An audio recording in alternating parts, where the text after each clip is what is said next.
Teresa Valero et Juan Diaz Canales. Bonjour à vous deux. Bonjour, ça va? Bonjour, enchanté. Enchanté. Et évidemment, je parle de plusieurs heures de lecture. En fait, Juan Diaz Canales, on parle de Black Sad, entre autres. On parle de la reprise aussi de Corto Maltese il y a quelques années. Et là, je me limite clairement à la production récente. On ne tombera pas Au fil de l'eau et plein d'autres albums que j'ai fort appréciés. Et parallèlement, ensemble, Teresa et Juan, vous avez donc la série Gentleman que vous avez co-scénarisée également, dont on parlera. Et Teresa Valero, il y a Contrapasso, tome 1, votre premier album à titre de dessinatrice et de scénariste qui a été publié l'an dernier. Absolument superbe BD également. Alors, je pense qu'on a beaucoup de matière. La question que je me posais, c'est comment rentrer ça dans une émission, mais on va tenter de le faire.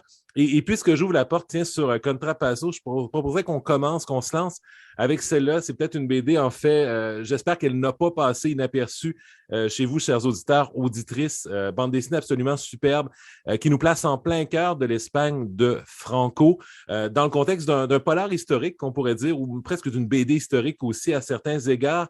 Peut-être d'entrée de jeu, Teresa, qu'est-ce qui faisait justement que l'Espagne de Franco était un bon contexte, un bon décor pour un récit d'inspiration polar? Oui, je suis toujours très intéressée pour l'histoire. Alors, pour l'histoire de mon pays, encore plus. Et c'est bien que comme la guerre civile, c'est un chapitre de notre histoire qui n'est pas complètement fermé, qui pas mal de personnes ont les blessures un peu ouvertes. Et je suis très intéressée à comprendre pourquoi. Et je suis une personne très intéressée par l'histoire et surtout par l'histoire de l'Espagne parce que la guerre civile est encore très vivante entre la population. Il fera bientôt un cycle qu'on a passé la guerre civile, mais les nouvelles générations sont encore très polarisées autour de les causes et de pourquoi on s'était enfronté civilement à l'Espagne. Et en plus, j'étais très intéressée par comment est-ce que les personnes, la population a vécu sur la dictature. Parce qu'on a eu 40 ans de dictature. Et ça qui m'intéresse beaucoup, c'est de montrer, surtout aux plus jeunes, comment est-ce on va vivre quand tous les droits qu'on pense maintenant qui sont complètement garantis, toute la vie qu'on a et on considère normale. Et il y a des systèmes politiques qui vont tout changer, qui vont enlever pas mal de droits, comme les droits d'expression, les droits de penser ou d'avoir ta propre religion. Et on a vécu tout ça en Espagne. Alors, ça a été très important pour moi d'abord de le connaître moi-même et après de les montrer. De l'intégrer parce que, dans le fond, évidemment, on est dans un récit fictif, mais qui se passe dans une Espagne vraie. Donc, il y a la documentation, la réalité historique est là, autant qu'il y a des personnages qui sont fictifs, mais on le comprend bien aussi dans l'appendice qui est à l'album, mais qui sont inspirés, qui sont calqués même dans certains cas de personnes réelles ou de dialogues, de propos réels. Deux exemples, le personnage de Charo qui est calqué sur l'une des premières femmes légistes au pays, ou encore un autre, un médecin dans l'album, Vallejo, qui établit des liens très douteux entre marxisme et déficience mentale qui ont été empruntés textuellement à un autre médecin. Donc, ce qui fait que la réalité vient un peu enrichir, contribuer, dans le fond, à légitimer la fiction qu'on développe à l'intérieur de cette réalité-là. Oui, c'est ça. C'est que je voulais faire une chose, un truc très documenté parce que c'est bien sûr un aspect, un chapitre de notre histoire qui fait pas mal à beaucoup de personnes encore. Alors, je voulais être très délicat et de le faire avec beaucoup d'honnêteté et j'ai fait une recherche très profonde pour tout savoir et voir vraiment quelle est la réalité et comprendre un peu les motivations de tout le monde encore les plus machins, non? Et, mais je voulais le faire dans une histoire fictive parce que je pense que c'est plus facile pour le lecteur d'entrer dans l'histoire comme ça. Je ne voulais pas faire un truc biographique ou complètement historique comme un essai, mais profiter de tous ces événements qui sont vraiment réels et pour réveiller un peu la curiosité du lecteur et que le lecteur peut à la fin compléter les voyages et poursuivre à connaître des trucs qui sont vraiment passés et de connaître les personnages les plus étranges qu'on a eu dans l'Espagne, non? Et comme tu le disais, le docteur Vallejo qui avait une théorie qui disait que les personnes avec une pensée des roches étaient des débiles mentales. Alors, maintenant, c'est vraiment difficile à croire, mais ça est réel. Il a fait des études pour le prouver et je voulais absolument le montrer à le lecteur d'aujourd'hui pour voir que parfois il y a des idées qui sont vraiment bizarres, vraiment étranges, mais qui se sont installées. Et ça, c'est vraiment dangereux. Et sur 154 planches, dans le fond, dans le Contrapasso, je trouve que vous êtes donné la liberté, dans le fond, ou imposé la liberté aussi, parce que c'est de la job, c'est du travail, comme on dit, mais de faire vivre cet univers-là, dans le fond. Donc, on a un univers qui est complet et peut-être, en fait, si je vais par étapes, dans le fond, l'univers est complet, donc on l'a vu sur le plan historique. À l'intérieur de ça, donc, les planches, elles sont chargées. Il y a des gens qui habitent cet univers-là, qui vivent, qui sont actifs en arrière-plan. C'est très, très riche de ce côté-là. On a toujours l'impression qu'on est dans quelque chose qui est très vivant. Et ensuite, ben, il y a l'intrigue elle-même et l'intrigue qui nous amène à la fois vers le récit principal, mais à la fois aussi à la découverte des personnages qu'on rencontre et qu'on construit aussi, et pas nécessairement toujours en lien implicite avec l'intrigue, donc qui vient simplement enrichir la relation qu'on a avec votre univers, avec votre monde, avec votre personnage. Et en parallèle, bien, il y a l'intrigue qu'on suit qui nous tient en haleine parce qu'on veut savoir qu'est-ce qui arrive. Donc, je trouve que c'est un beau jeu d'équilibriste, dans le fond, que vous avez fait avec toute cette dimension-là. Peut-être commençons, dans le fond, avec justement l'univers, donc l'arrière-plan, le fait, justement, la volonté d'avoir, justement, une Espagne qui est très, très vivante, très active. Ça veut dire aussi, j'imagine, un gros travail sur la composition des planches, le dessin, la préparation de ces vues d'ensemble-là. Et oui, c'est vrai, je me documenté aussi beaucoup à niveau d'image. J'ai une collection de photos de l'époque et des films aussi qui montrent comment était la vie. Principalement la vie dans les années 50 à Madrid, que c'est la ville où l'action est placée. Et c'était très contrasté. Je pense que c'est la caractéristique principale. Et il y avait de la richesse partout, de la voiture américaine, les Américains qui sont venus et l'argent qui est partout. Mais il y avait aussi les immigrants de l'extérieur, d'autre part de l'Espagne, qui sont venus, qu'il était la pauvreté, c'est dit, complet, c'est la misère, et tout ça était ensemble dans les mêmes endroits, dans les grandes rues et les grandes avenues, non? Tu peux Et même les cafés, en fait, voir. parce que je pense, par exemple, le café Fouima, Oui. qui a une particularité aussi pour vous comme personne. Je pense que votre père travaillait là à une certaine époque. Oui, c'était mon père qui a travaillé là. Il a commencé à travailler avec 13 ans comme un groom de le café et il m'a raconté tout ça. Il était une de ces immigrants qui avait arrivé avec la famille comme un enfant et il a commencé à travailler adolescente. Mais il m'a dit, bon, les centres de Madrid à l'époque étaient peuplé de personnes avec beaucoup d'argent. Il était le luxe, il était tout ça qu'on vibre avec la pauvreté le plus absolu. Et ça m'intéressait beaucoup. Alors, je me plongeais complètement sur l'ambiance pour essayer de bien les refléter dans les cases, avec les dessins. Et pour aider aussi, comme on avait parlé avant, d'aider le lecteur de se plonger aussi avec moi, de voir un univers qui est disparu, qui était vraiment choquant parce qu'il était très contrasté, mais que je pense que c'est intéressant pour un lecteur d'aujourd'hui. Je confirme, d'ailleurs. Et à l'intérieur de cet univers-là, parce que là, je tourne autour et je pense qu'on n'a même pas encore parlé de l'intrigue elle-même de Contrapazzo. On a dit que c'était un polar, mais dans le fond, on retrouve donc ces deux journalistes de faits divers qui sont un peu forcés de travailler ensemble, l'un expérimenté, l'autre qui commence, et qui vont amorcer, dans le fond, une enquête qui va devenir, au bout du compte, une quête de vérité pour une quête de vérité. Donc, on n'est pas dans une logique d'écrire l'article, mais simplement de trouver ce qui s'était passé de vrai, de véritable. Avec deux anti-héros. Donc, qu'est-ce qui vous a amené un peu vers cette piste-là, vers ces personnages-là? Mm-hmm.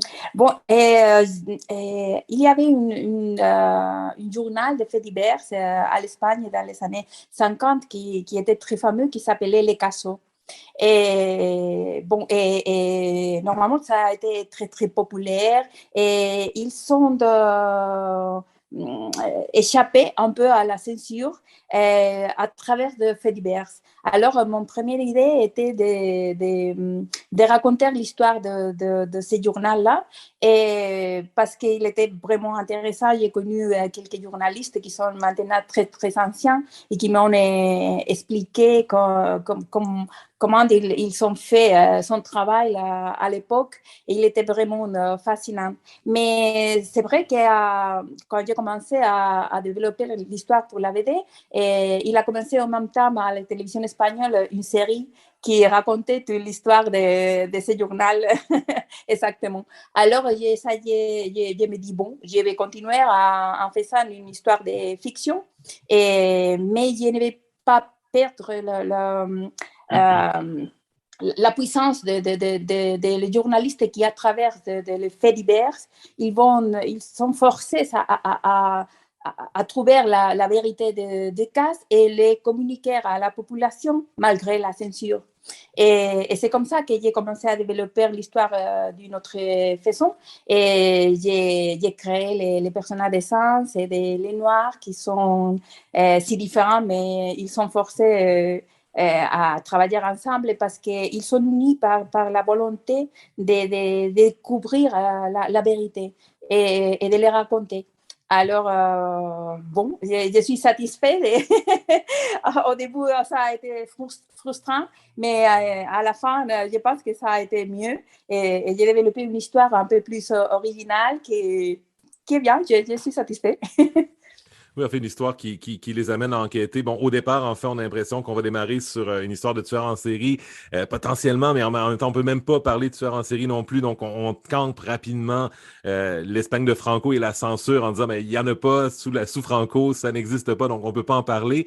Et finalement, de cette fausse ligne rouge-là, on oblique vers un meurtre qui n'est pas nécessairement rattaché à ça, mais qui finalement est rattaché à quelque chose d'autre qu'on va justement faire émerger au fil des pages en lien avec des vols d'enfants, au bout du compte, presque, on pourrait dire ça.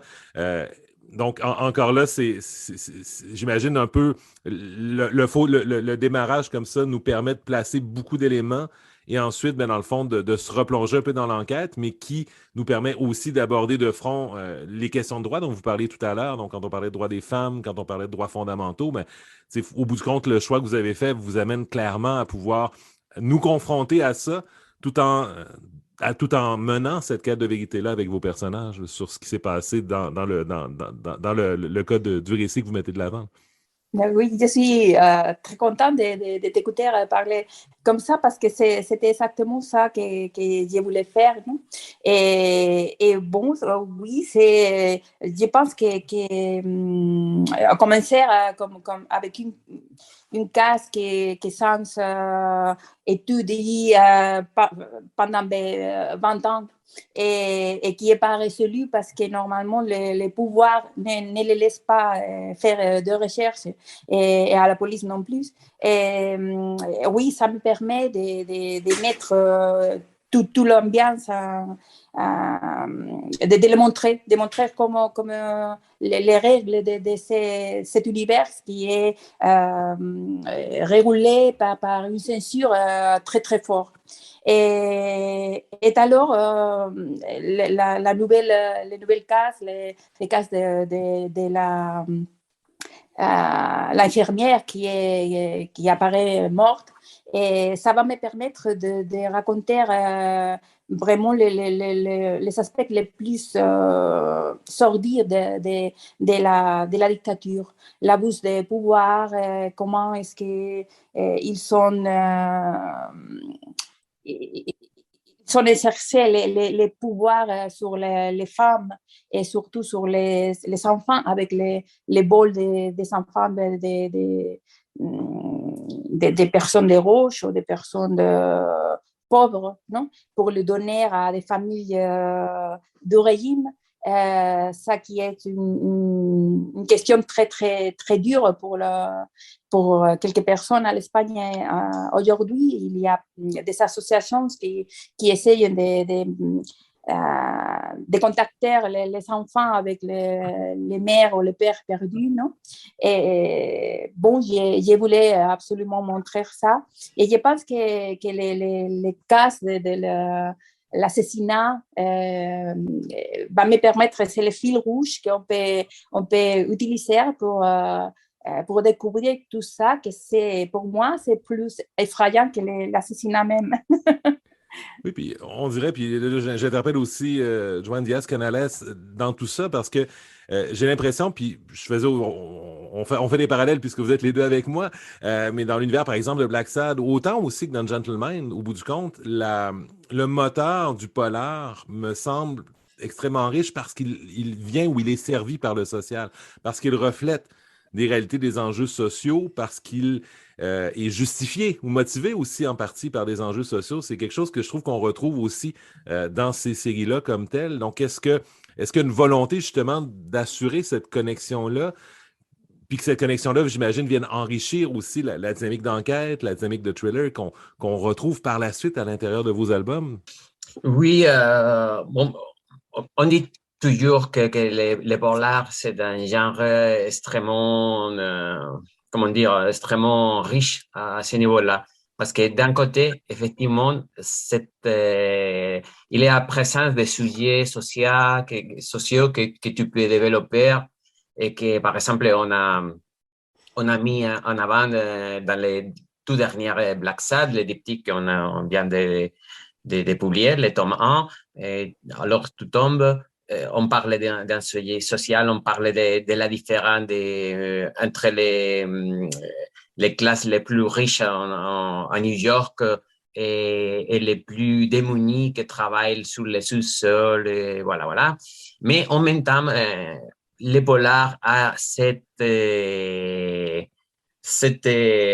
côté plus personnel, plus existentiel, si tu veux, qui vient à travers les dialogues internes des personnages. Le plus évident, c'est les voix off, grâce à lesquelles on écoute même les pensées les plus intimes des personnages, en général de l'héros. Donc, c'est double côté, à la fois social et personnel et intimiste, ça donne un potentiel narratif au polar que c'est superbe et qu'on essaie de profiter pour notre récit.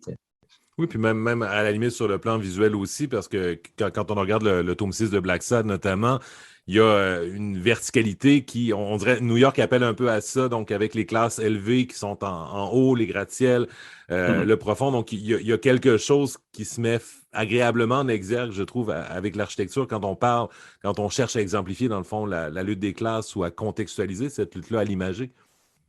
Oui, on parle de polar, mais on parle aussi que les médiums qu'on utilise, c'est la BD. Et la BD, c'est littéraire, mais c'est aussi visuel. Et il faut profiter absolument de ça et on se réjouit de faire ça. Donc, effectivement, comme tu viens dit, les leitmotifs pas seulement de Tom Six, mais du diptyque de Alors tout tombe, c'est ça. C'est les contrastes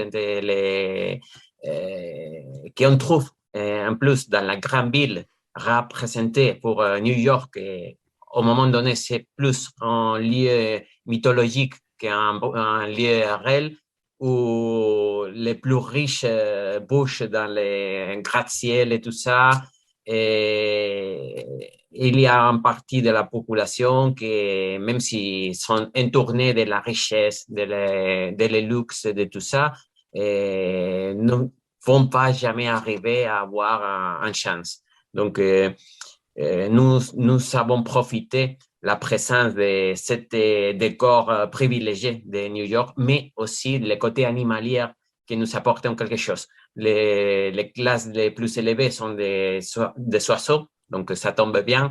Et les travailleurs de métro, par exemple, qui bossent dans une espèce de tanière, que c'est finalement les métros, ce sont des petits animaux qui sont habitués à vivre là-bas, sont les sourcils, voilà, tous les animaux qui sont habitués à habiter au-dessus de la terre. Oui, et je fais une parenthèse en fait sur le côté animalier de Black Sad qui est devenu un peu la marque de commerce de cette série-là. Et des fois, j'essaie de me reporter en amont du premier tome quand vous et Joanjo Garnido, qui travaille au dessin sur la série, vous avez décidé justement d'aller de l'avant avec les personnages animaliers. J'imagine que ça n'allait pas nécessairement de soi et qu'il fallait réussir à bien placer ça pour qu'au bout d'une dizaine de planches, dans le fond, le lecteur oublie qu'on est dans un univers animalier, accepte la réalité dans laquelle vous aviez choisi de nous entraîner. Oui, tout à fait. C'était au moment donné, c'était un parti pris un peu risqué parce que en plus, on est quelque part habitué à voir les dessins animés, bien sûr, mais aussi la BD animalière. Nous ne sommes pas les premiers à faire ça. Mais par contre, c'est vrai que le style graphique de Juanjo, il est très, très, très pointu, il est assez réalistique, même si c'est animalière, c'est assez réalistique, très détaillé.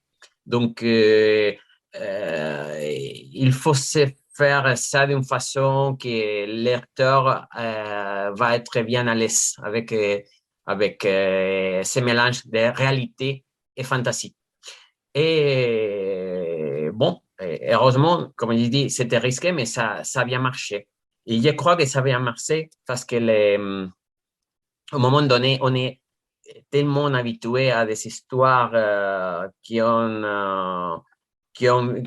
de loin, qui viennent surtout d'un genre si ancien comme des fables, qui marchent très bien depuis la nuit du temps à la fin et qui nous montrent la vie et notre histoire d'une façon métaphorique, que, que ce sont des codes finalement qu'on admet un peu partout, surtout dans la culture occidentale. Donc, ce mélange finalement a bien marché parce que quelque part nous étions habitués à utiliser les animaux, soit au niveau graphique pour représenter des personnages, soit même au niveau de la langue. Parce qu'il y a pas mal de jeux de mots, des proverbes avec les animaux comme personnages principaux et qui, c'est curieux, mais c'est la plupart des cultures, la plupart des langues partagent, surtout dans l'Occident. Donc, je crois qu'à la base, c'est ça les succès, entre guillemets, de la formule qu'on a choisie pour Black Sad.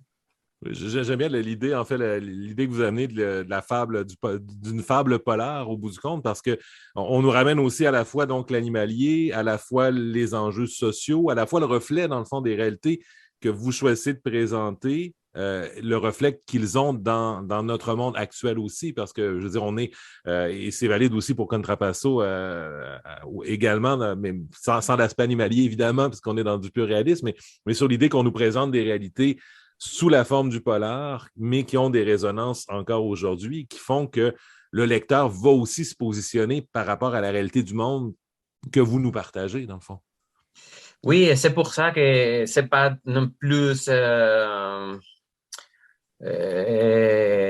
c'est évolue aussi. Par exemple, l'élection des lieux géographiques et du moment historique dont on parle à Black Sack.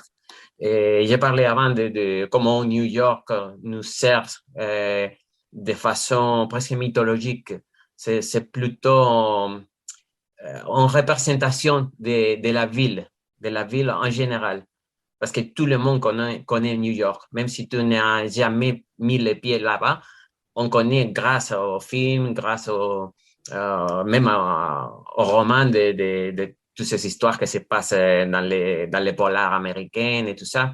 Donc, pour nous, c'est un peu la substitution de l'ancienne mythologie qui vient nous accompagner depuis toujours, qui vient des Grecs, les ouvres de Shakespeare.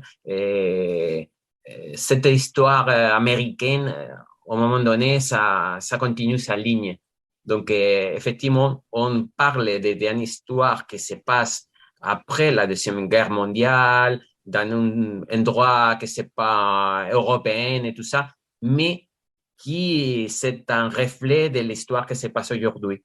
Après la Deuxième Guerre mondiale, c'est le triomphe du capitalisme, c'est le triomphe les mass médias, c'est un peu le point de départ de la société où nous vivons encore. Il y a pas mal de sujets, en fait, qui ne sont pas résolus. On parle, au fur et à mesure qu'on a développé la série de Black Sat, ils vont apparaître la crise nucléaire, donc voilà, d'actualité. On parle de la ségrégation, voilà. Et donc, ce sont des sujets délicats, encore résolus. Donc, bref, c'est une façon facile pour nous d'utiliser un cadre historique qui nous sert pour parler des sujets qui nous touchent encore. Oui, en fait, le cadre historique qui est connu, qui est perçu, je veux dire, on a une opinion, on connaît un peu sans connaître New York, qu'on y soit allé ou non, on a un imaginaire, on a une opinion. Vos personnages animaliers, dans le fond, nécessairement, je veux dire, l'oiseau, le reptile, le chat, on a une opinion par rapport à ces animaux-là, donc on part aussi avec des codes établis de ce côté-là. Et dans un genre, le polar, pour lequel aussi il y a quand même des normes, entre guillemets, des codes qui sont très clairs, donc qui est un genre aussi qu'on maîtrise. Et donc, on part de trois ingrédients, de trois bases, dans le fond, qui sont assez universelles, j'aurais envie de dire.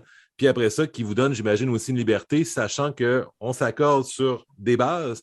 Après ça, soit de les pousser dans différents sens, soit de les éclater, soit de les renouveler. Mais j'imagine que ça doit être assez, à la fois contraignant et à la fois inspirant de travailler avec ces éléments-là. Oui, tout à fait. C'est ça, c'est ça. C'est bien expliqué parce que effectivement, il y a vraiment un choix infini presque de choisir les codes, soit les codes polaires, soit les codes animaliers que tout le monde connaît, soit les imaginaires effectivement américains. Mais en même temps, il y a une contrainte parce que c'est assez risqué, c'est assez facile de tomber dans les clichés. Donc, il faut, c'est un matériel narratif délicat en même temps. Tu peux utiliser par exemple la femme fatale et tout le monde va reconnaître d'un coup, mais si il faut essayer d'éviter de voir 1000 fois la même femme fatale. Donc, ça nous donne une possibilité, mais ça nous donne aussi un risque de tomber dans une histoire que tu peux trouver chaque fois que tu éteignes la télé et vas voir une série. Donc, il faut guérir tout cela avec un certain précaution. les secrets, un peu, les secrets, bon, la façon de faire pour moi, pour éviter cela, c'est travailler surtout dans les personnages. C'est ça que je crois que vous avez parlé avant avec Teresa, c'est pareil, elle fait un travail magnifique, formidable avec les personnages et on travaille l'un à côté de l'autre et on est d'accord sur ça. Et le plus important dans n'importe qui récit, ce sont les personnages. Si tu as des personnages puissantes, si tu as des personnages bien décrits, bien intéressants, qui génèrent de l'empathie avec le lecteur et tout ça, ça va bien marcher, même si tu es dans un genre très utilisé déjà, ou même si tu es en train d'utiliser des codes de genre très utilisés par d'autres. Donc, le travail sur les personnages, c'est le plus important.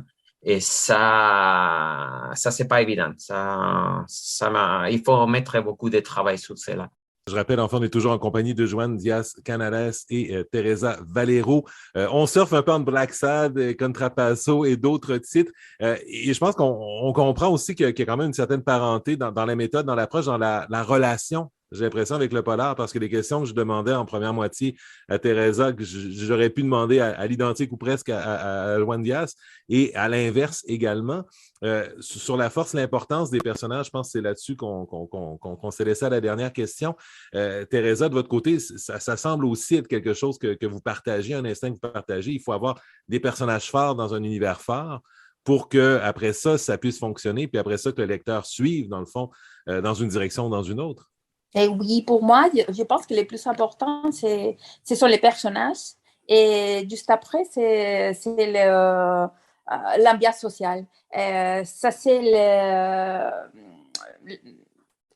ce que j'aime le plus transmettre. Pour les personnages, s'ils sont forts, s'ils sont un bon reflet de l'être humain, de l'âme des personnes, et je pense que tu as beaucoup de possibilités de gagner la sympathie du lecteur parce que normalement, on va avoir un effet d'identification complet avec le personnage. Ça n'importe si c'est une personne plus vieille ou si c'est un homme et une femme. S'il va montrer les valeurs humaines, l'intérêt de justice ou les valeurs les plus hautes que ça nous font.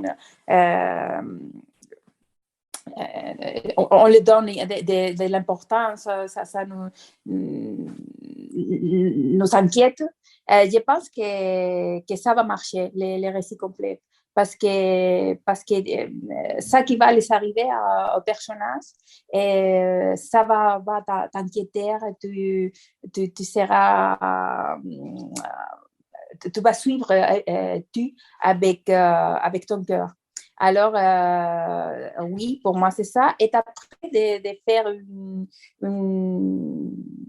ambiance qui va entourer tout et qui soit crédible et qui soit bien construit et bien documenté. Et comme ça, je pense que tu vas savoir un récit qui est solide, bien construit aussi et qui sera satisfactoire pour les lecteurs. Et évidemment, ça devient des fois une question d'espace ou une chouette d'allocation d'espace.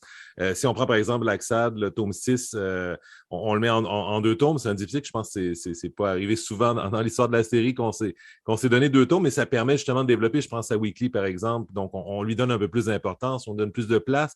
Donc, ça fait qu'on a plusieurs personnages qui peuvent avoir de l'espace pour se développer.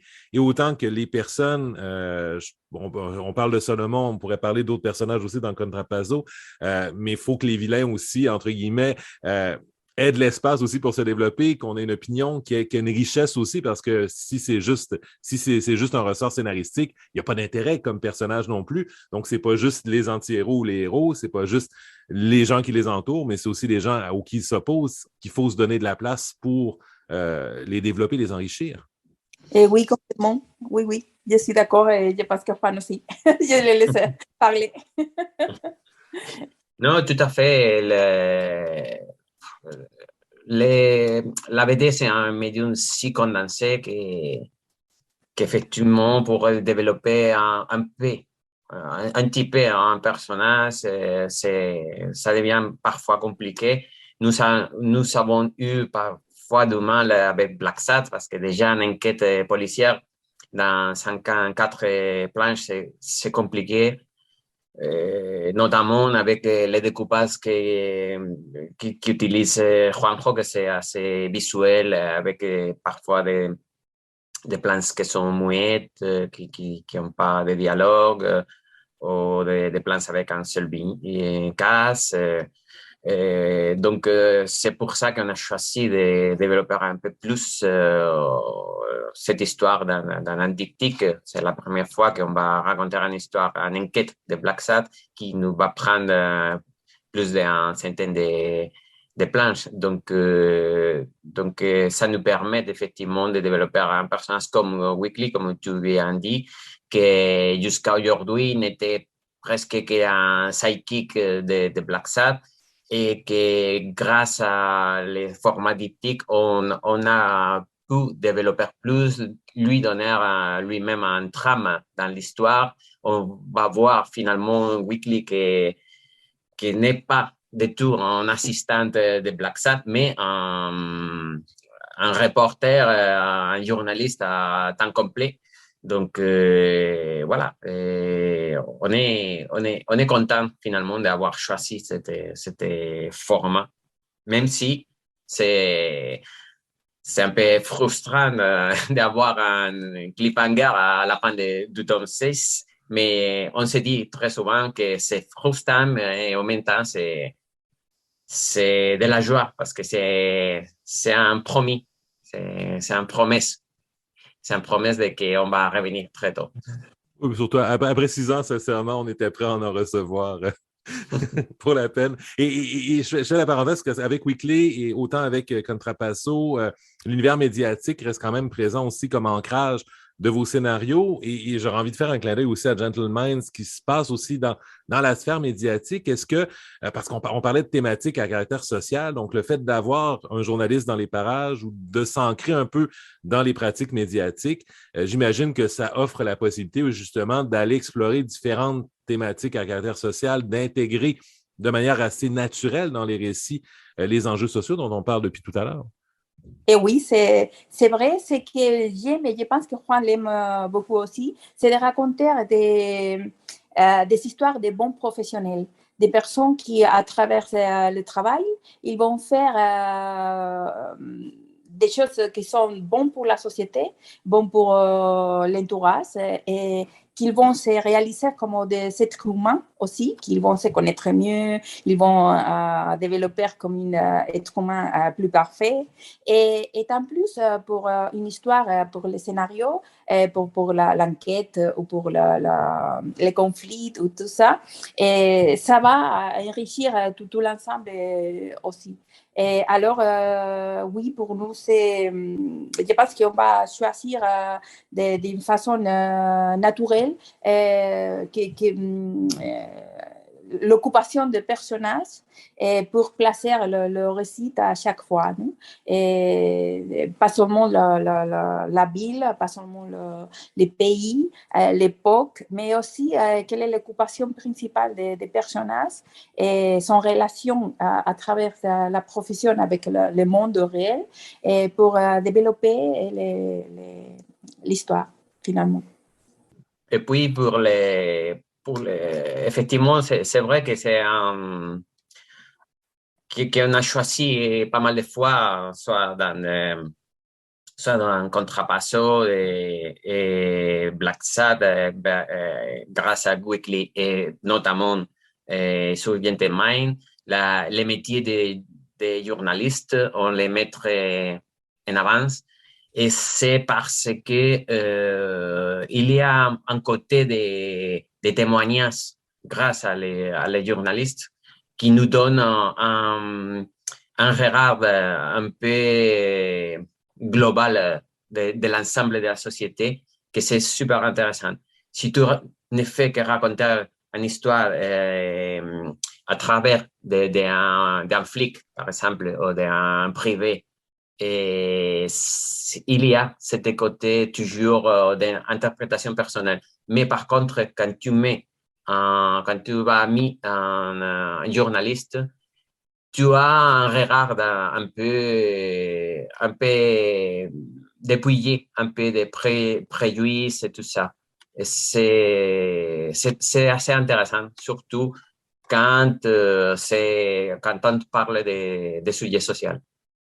Et on pousse un peu même cette logique avec Gentleman, avec le personnage de Navit qui non seulement gravite dans la sphère des médias, mais justement va utiliser la capacité du média comme vecteur de témoignage, reflet de la société pour apporter un changement. Parce qu'on parlait de droits des femmes en début d'entretien, ben on est à fond là-dedans, où on passe un magazine girly, entre guillemets, fait par des hommes, vers un magazine féminin, dans le fond, voire même un peu féministe avant son temps. Donc, j'imagine que à un moment donné, on a réalisé qu'on s'était ouvert scénaristiquement cette porte-là avec les choix de personnages qu'on avait faits, ou... Et oui, je pense que ça que j'aime beaucoup de Navita, par exemple, c'est qu'elle est un peu le next de tous les restes. Parce qu'elle est une personnage qui ne sait rien faire. Réellement. Elle n'a pas une formation de professionnelle, elle ne sait pas faire rien. Mais elle a un talent incroyable de reconnaître le talent des autres et de l'utiliser pour créer quelque chose vraiment intéressant ou vraiment important. Alors, c'est grâce à elle que le magasin va changer, va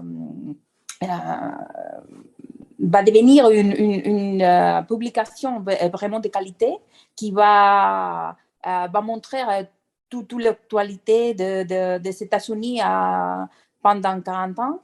Et pour moi, ça a été vraiment le plus intéressant quand on a commencé à développer les scénarios, d'avoir ces sortes de personnages si original que c'est pas une héroïne parce qu'elle n'a pas un talent spécial, mais a la capacité de reconnaître le talent des autres.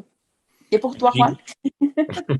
Non, c'est vrai, c'est ça, super intéressant. C'est pour ça que les personnages de Navi, c'est les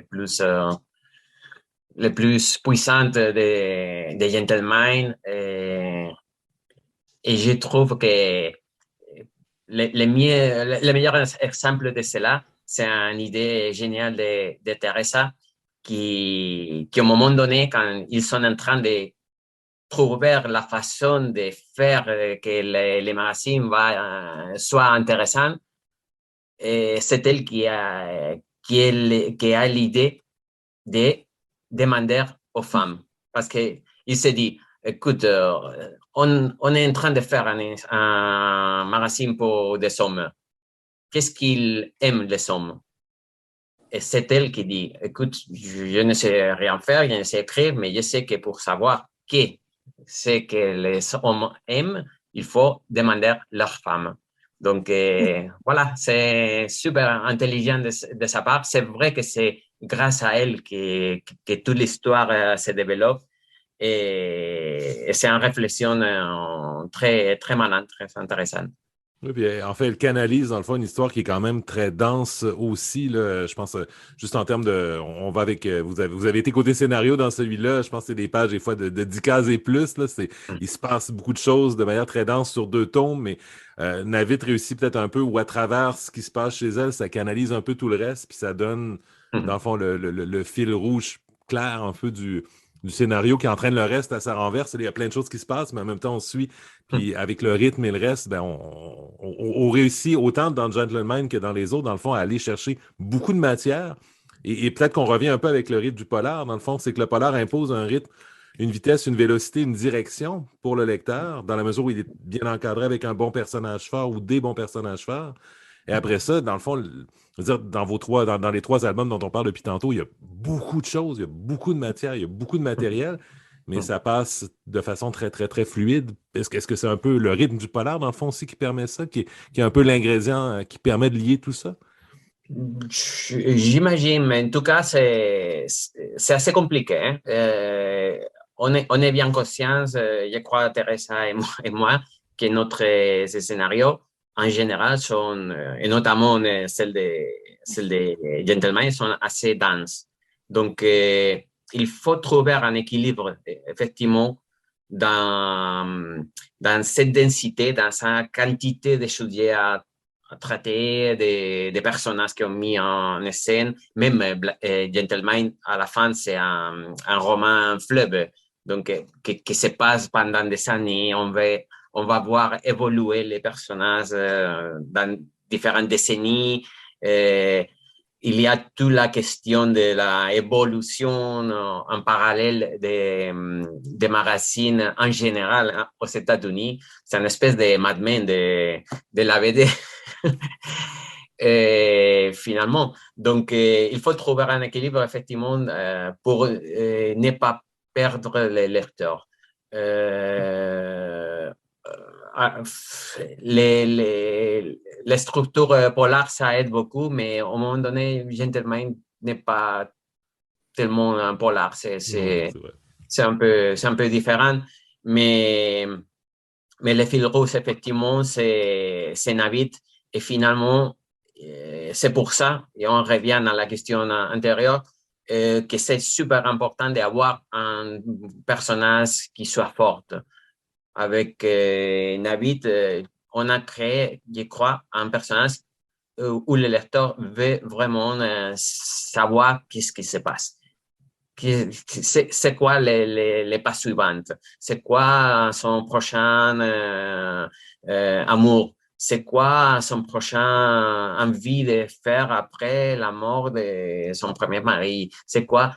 Là, c'est le travail le plus important. Parce que si on s'en fiche de ça qui se passe au personnage principal, tout va tomber sur l'eau. Donc, Et à l'intérieur de tout ça, pour structurer les éléments, si on fait un petit clin d'œil méthodologique un peu, si on peut dire, j'avais lu quelque part que vous disiez que vos scénarios étaient quand même très cinématographiques dans la manière dont on place, dont on organise les choses, qu'il y a une rigueur, dans le fond, dans la manière dont vous abordez un peu le scénario comme tel.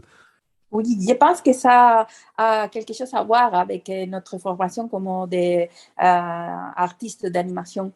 C'est une grande part de notre langage, de la narrative qu'on a utilisé pendant 30 ans de profession, a beaucoup à voir avec l'animation et le langage cinématographique. Mais c'est vrai que je pense qu'on est conscient que la BD, c'est une autre chose. Que tu peux faire une BD qui a des ressources de la cinématographie ou de la peinture, de la poésie, parce que je pense que sur la BD, tu peux mettre presque tout. Mais c'est vrai que la BD est différente parce que le cinéma, c'est le temps. Le temps, c'est la caractéristique narrative. Mais pour la BD, c'est l'espace, c'est la passe, la planche. Alors, tu dois savoir finalement comment faire une mise en place, que c'est le plus important. Qu'est-ce que tu veux raconter à chaque planche? C'est pour ça que c'est raconter un BD, c'est beaucoup plus cher parce que les planches, tu ne peux pas raconter beaucoup sur chaque planche. Et en plus, quand on fait ces sortes de scénarios plus denses qui essaient de raconter beaucoup de choses, les relations entre personnages, l'émotion et tout ça, tu dois choisir vraiment bien qu'est-ce que tu vas montrer à chaque case, à chaque planche, ou qu'est-ce que tu vas mettre à la dernière case avant de retourner et tout ça, pour donner à chaque fois ces fluidités que je pense qu'on travaille beaucoup parce que c'est vraiment important pour avoir les lecteurs avec toi pendant tous les voyages. Et je pense que ça c'est important de l'avoir en tête. Et Joan Diaz, de votre côté, est-ce que c'est un peu, si je vous invite à compléter un peu la réponse, déjà bien complète d'ailleurs que Teresa m'a faite? Oui, ça que je peux apporter, c'est qu'en plus, on a la énorme chance de travailler avec des dessinateurs avec un talent énorme. Bon, Black Sad, bien sûr, mais dans ce cas-là, des Gentlemen, on travaille avec Antonio Lapone, qui a fait un travail exceptionnel au niveau esthétique, mais aussi au niveau de la mise en place. Donc, ça aide beaucoup avoir un copain qui rend facile ça que tu as en tête et que tu as essayé d'écrire, parce que c'est pas du tout évident. C'est le pas d'avoir un récit écrit, d'y mettre cela en image, c'est un énorme défi. Donc, dans le cas de Gentleman, avec l'apportation d'Antonio Lapone qui a placé un peu partout des éléments qui nous situent d'une façon immédiate dans chaque différente période historique où nous avons traversé. Et ça déjà aide beaucoup et ça donne une caractéristique spéciale à cette diptyque. Surtout, notamment au niveau de la couverture, des affiches et tout ça qu'il a fait d'une façon formidable et merveilleuse. Peut-être terminer avec juste un mini clin d'œil sur Corto Maltese aussi. Juan Diaz Canales, en fait, vous avez repris avec Ruben Pelenhero là-dessus. Donc, la série, ça fait déjà quelques temps, en fait. Je me disais, dans le fond, il y a un défi parce qu'il y a des éléments qu'on retrouve, dont on a parlé, je pense qu'on retrouve aussi à l'intérieur de cette série-là, notamment, dans le fond, dans les résonances avec l'époque et le reste. Donc, j'imagine que quand on reprend l'univers de quelqu'un d'autre, il y a toujours la réflexion à savoir qu'est-ce que moi je peux apporter à cet univers-là pour pas ne faire que de la nostalgie, mais qui va être assez connecté avec, j'imagine, la pensée artistique d'un autre créateur pour qu'on se retrouve quand même en territoire connu. Donc, est-ce que c'est un défi particulier ou différent en abordant un personnage ou un univers comme ça qui, au départ, n'est pas le nôtre, comparativement à un univers comme Black Sad, qui est le nôtre à 100%, et qu'on a coloré du début à la fin, dans le fond? Oui, il y a un côté que c'est un peu pareil. On a parlé avant de comment il faut éviter quelque part, quand tu fais un récit polar, tomber dans les clichés. Donc, au moment donné, la façon d'affronter les Corto Maltese, c'est un peu pareil.